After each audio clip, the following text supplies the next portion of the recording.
Merry Christmas. How are you all doing? It's been a little while since I made a video. It's been a hell of a year. The last time I spoke to you all, I was saying I was opening a second store. I put in my diary what a second store looked like. I wrote everything down, and I had a plan in my head, and then opportunity knocked. Not the kind of opportunity you want, but probably the opportunity that you needed. It's caused me all kinds of headaches. Around a year after writing in my diary what a second store would look like if I ever opened one, I'd already closed my second store. I never bit off more than I could chew, in the sense that I've heard from some people disgruntled that I stopped. I don't know why other people get upset when somebody like me makes a decision in their business to stop doing something because it's hurting the business. I've never understood why other people would be upset at you. In the beginning, that's what stops a lot of people from doing anything. It's like, don't do that, this will happen. And then you get a lot of I told you so's afterwards from people who didn't have a clue in the first place and actually helped you sink further. So you get all kinds of comments, and I've heard some things like, did you bite off more than you could chew? And obviously yes, but let me fucking add a little to that. I closed the second store primarily based around the fact that I could do more work where I am. I thought I can do a lot more in the main store. I can open up extra hours. I can double down efforts in the main store. I'm so glad I did. It's been the busiest year. I didn't even notice yesterday on the till. At one point I looked down and I realized we were 52 orders into our 22nd 1,000 order this year. 22,000 orders. It's been a crazy time. I feel like I've not even started yet. So when it came to the second store, I just thought, you know what, I can put a lot more effort in here. Why am I even bothering? Why am I waking up so early? I was waking up at 5:30 in the morning, and you go to bed super late and you don't have a life. Obviously, I started doubting my own decisions, realizing certain things. For example, opening that second store was cold. That place was freezing. It was the middle of summer, and we were going in there with two jumpers on. Every time you opened the damn door, it was just dirt. It would just fly into the building. We were wanting to have a seed store, and that's what I wanted to focus on. And I still think that can be done. I just think in the way that I did it, I would need so much more effort. I would probably take some slices from Hormozi's apple pie of advice, and I would probably run adverts 3 months before opening the doors. I would also have a management team in place. I wouldn't go and open it, and that's what I was doing. So I was running this, and then I was like, cool, by mid-afternoon I'll just fuck off to the second store and I'll work in the second store all night. And I employed somebody else, and they were, it was one of the staff here, so it felt like a no-brainer at the time. And also I was halving the rent with somebody.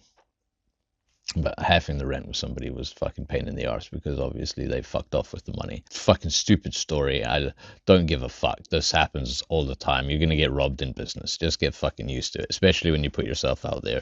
Especially in new markets. Especially.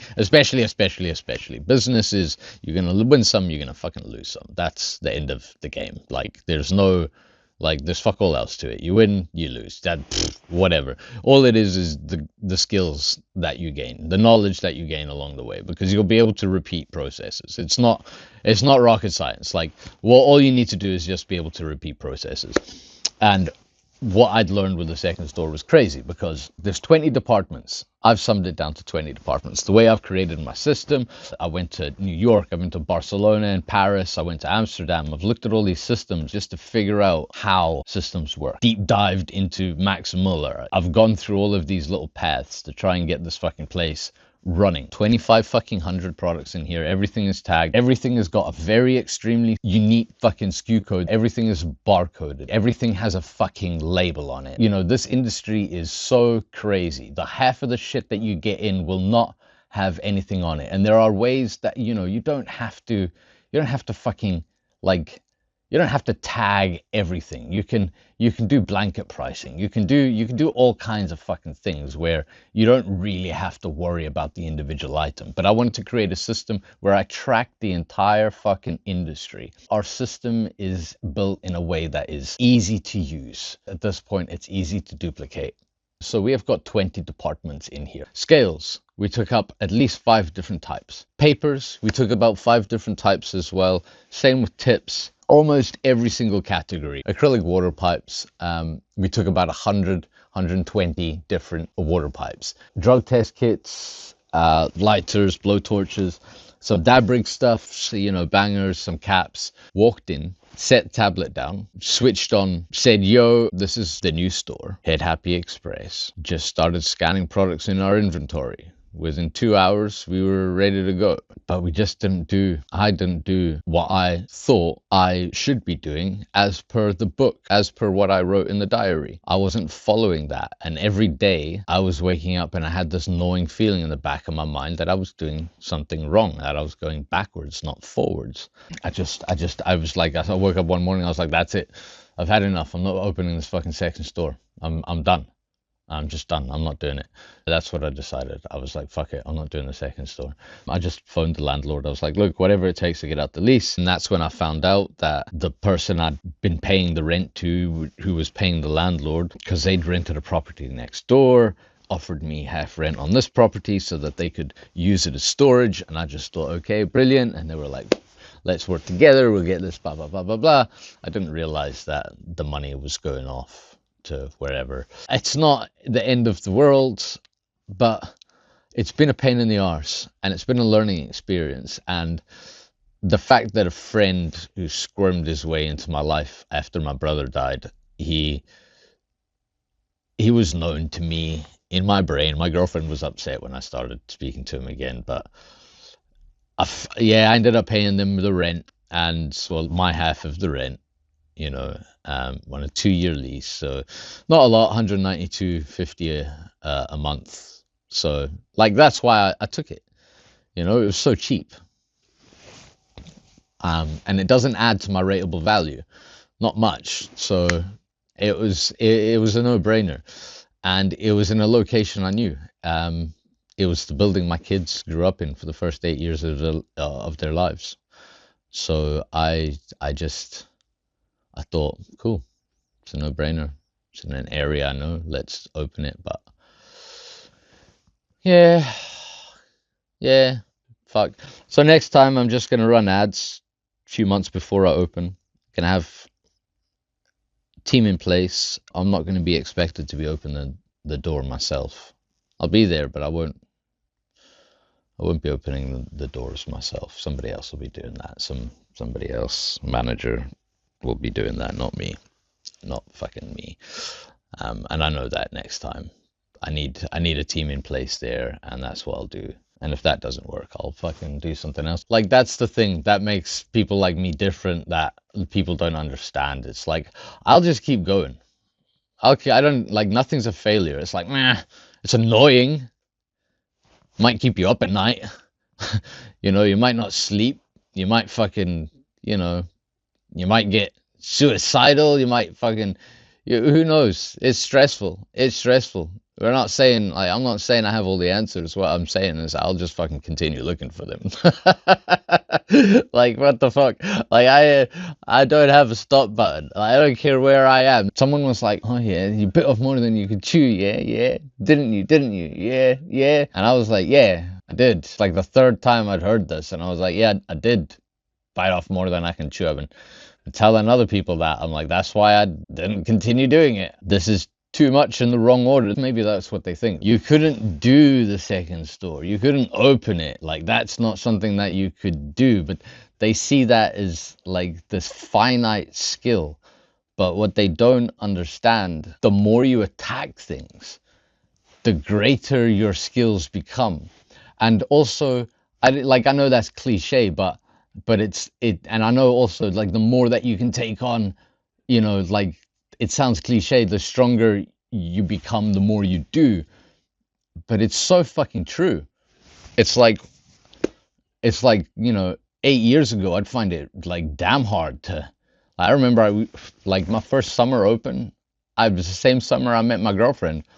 Do you know how hard it is to run a business when you fucking spend summer in the garden, like lying down, getting stoned, just lying down, like looking at the fucking clouds going by? Like, life is great, bro. Like, aren't you supposed to be opening the shop? Like, nah. Have you seen the sun? Right? Like, that first summer, I went back to BMX. I'd been 5 years off, went back to BMX.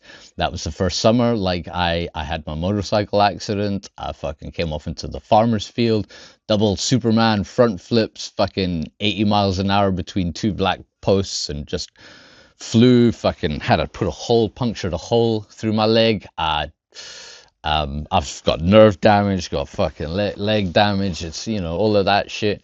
That was that 2017 year. That was like, yo, let's run a business, but I don't know how, and I could only take on so much.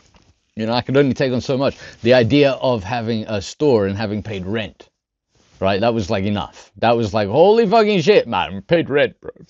That place, I'll just pay rent again. The more you do, the stronger you're gonna get, the more you're gonna be able to take on, the fucking harder you can go, the bigger the mountains that you can climb. Like, that's just the fucking way. And the more you understand as well, so you're not limited. You're not limited by, like, I don't understand this fucking thing. Because you go and you fucking do it. And then once you've done it, you're like, okay, well, that wasn't so fucking hard. And while you're doing it, sometimes it's fucking hard, but you still gotta go fucking do it. You still gotta go do it.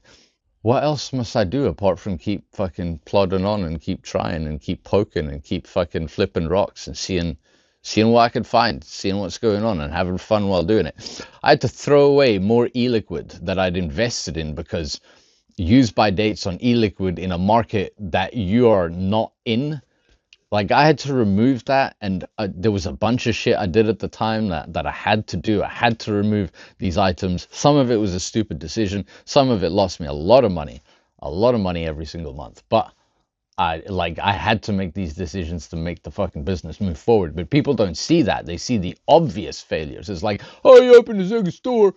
Did you bite off more than you could chew? And it's like, well, yes, but did you see when I bought e-liquid and I had to throw it all in the bin and it cost me more in e-liquid than it did to fucking open a second store? Like, the best thing that came from the opening the second store, I can tell you right now, is I had my car. I bought a diesel car. The government said get diesel. I had a diesel fucking car.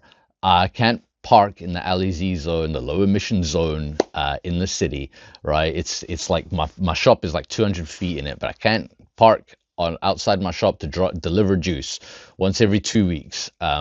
So I had to buy a van, and that's been the best fucking thing. I love my van now. I don't look at any other vehicle. I don't look at fucking motorbikes. Don't look at the fucking cars. Nothing. I'm like, actually, that's a lie, because I've got a bicycle now. I went and got a bicycle for like 60 quid, and just, yeah, I'm gonna build it into an e-bike. Ugh, I need to go home. It's Christmas Day. Merry Christmas. You can bite off more than you can chew. Just know that it's a muscle that you're building, and you're gonna get through it. You'll fucking smash it. Don't you worry about what people say. Don't you worry about fucking anything, because it's just life, yo. Fucking piece by piece, like we say, just one foot in front of the other. Just keep going. Smash it. Merry Christmas. Hope you have a good new year. 2020 fucking 6. Here we go. 2026. Pick up sticks. Boom, boom, boom. Eoi. All right. Gangsta love.